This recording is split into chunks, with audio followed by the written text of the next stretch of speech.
ಸಂಘಟನಾತ್ಮಕವಾಗಿ ನಮ್ಮನ್ನು ನಾವು ತೋರಿಸ್ಕೊಂಡು ಬಲಿಷ್ಠರಾಗಿ ಕೇವಲ ಚಿಕ್ಕಬಾಗೇವಾಡಿಗೆ ಇರೋದಷ್ಟೇ ಅಲ್ಲ, ನಾವು ಬೆಳಗಾವಿಗೆ ಬಂದು ದೊಡ್ಡ ಹೆಸರುವಾಸಿ ಆಗಿರ್ಬೇಕು, ಒಂದು ಸಮಾಜದ ಉನ್ನತವಾಗಿರುವಂತಹ ಸ್ಥಾನದಾಗ ನಾವೆಲ್ಲರೂ ಕೂಡ ಬಂದು ತಲುಪಬೇಕು ಅನ್ನೋ ಉದ್ದೇಶ ಇಟ್ಕೊಂಡು ನಮ್ಮ ತಂದೆ ತಾಯಿಗಳು ಶಿಕ್ಷಣ ಕೊಡ್ತಾರೆ. ಬಾಬಾ ಸಾಹೇಬ್ ಅಂಬೇಡ್ಕರ್ ಅವರು ಕೂಡ ಶಿಕ್ಷಣವು ಒಂದು ಹುಲಿಯ ಹಾಲಿದ್ದಂತೆ ಅದನ್ನು ಕುಡಿದವರು ರಚಿಸಲೇಬೇಕು ಅಂತೇಳಿ ಬಹಳ ದಿನದ ಹಿಂದೆ ಹೇಳಿದ್ದಾರೆ. ಸೊ ಹಂಗಾಗಿ ಶೈಕ್ಷಣಿಕವಾಗಿ ನಾವೆಲ್ಲರೂ ಕೂಡ ಮುಂದುವರೆದಿದ್ದಾರೆ.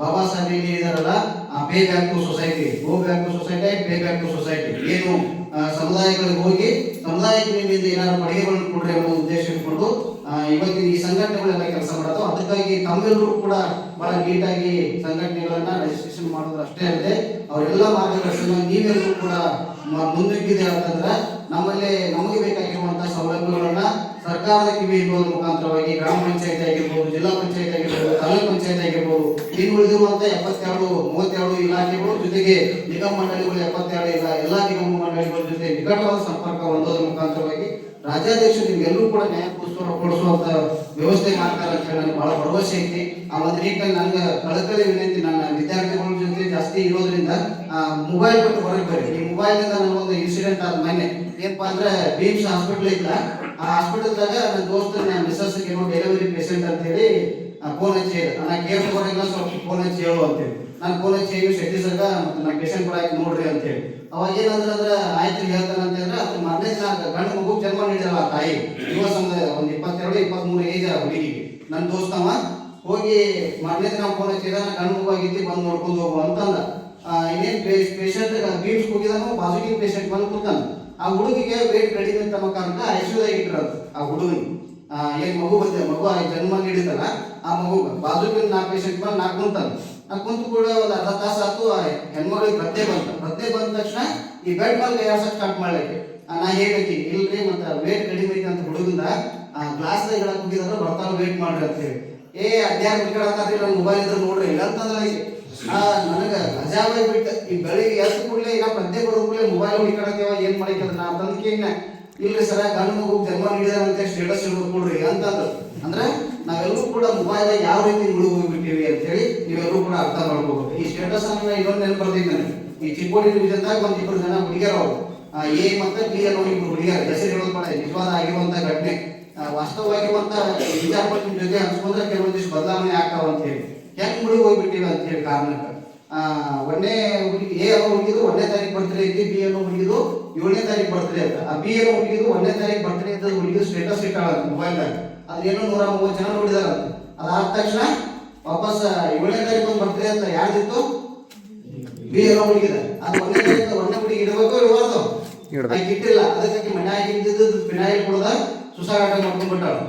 ಅದ ಬೆಳಗಾಂ ಬಂದಂತ ಇಲ್ಲೆಲ್ಲ ರಿಕವರ್ ಆಗಿ ಮನೆಗೆ ಹೋಗೋ ವಾಪಸ್ ಕಳಿಸ್ಬೇಕಂದ್ರೆ ಹೈರಾಣಿ ಹಿಡಿದು ಹೋಗ್ಬೇಕು. ಹಂಗಂತಂದ್ರೆ ನಾವು ಕೇವಲ 24 ತಾಸು ಇರುವಂತ ಸ್ಟೇಟಸ್ ಗೆ ಮಹತ್ವ ಕೊಡತ್ತೀವಿ.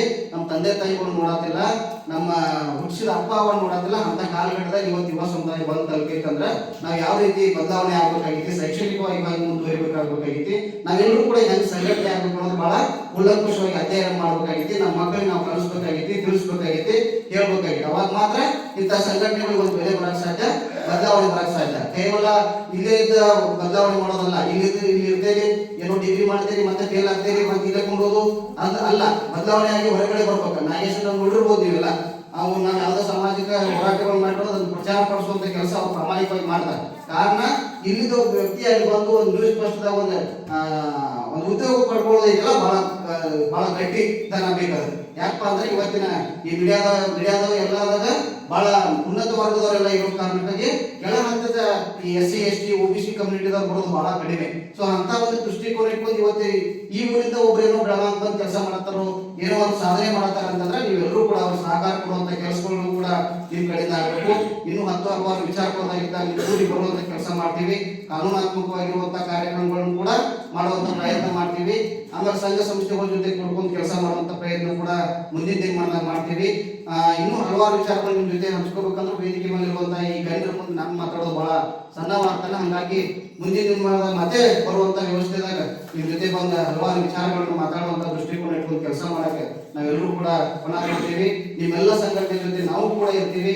ವಿದ್ಯಾರ್ಥಿಗಳು ಎಲ್ಲ ಸಮಸ್ಯೆ ಇದ್ರೆ ನನ್ನ ಗಮನಕ್ಕೆ ತೊಂಬರಿ, ಅಣ್ಣನ ಗಮನಕ್ಕೆ ತೊಂಬರಿ, ಅದನ್ನು ಸರಿಪಡಿಸುವಂತ ಕೆಲಸ ಕೂಡ ಬಹಳ ಪ್ರಾಮಾಣಿಕವಾಗಿ ಮಾಡ್ತೀವಿ ಅಂತ ಹೇಳಕ್ ಇಷ್ಟಪಡ್ತಾ ಇವತ್ತು ಬಹಳ ನೀಟಾಗಿ ಇವತ್ತಿನ ಒಂದು ಶಾಖೆ ಉದ್ಘಾಟನೆ ಆಗೈತಿ. ನನ್ಗೆ ಬಹಳ ಹೆಮ್ಮೆಯ ಸಂಗತಿ. ಇಷ್ಟೊತ್ತಾದ್ರೂ ಏನೋ ಸೀರಿಯಲ್ ನೋಡೋದು ಬಿಟ್ಟು ಅಡಿಗೆ ಮಾಡೋದು ಬಿಟ್ಟು ತಾಯಂದ್ರೆಲ್ಲ ಕೂಡಿ ಕುಂತೀರಿ ಅಂತಂದ್ರೆ ಬಹಳ ಹೆಮ್ಮೆ ಪಡುವಂತ ವಿಚಾರ.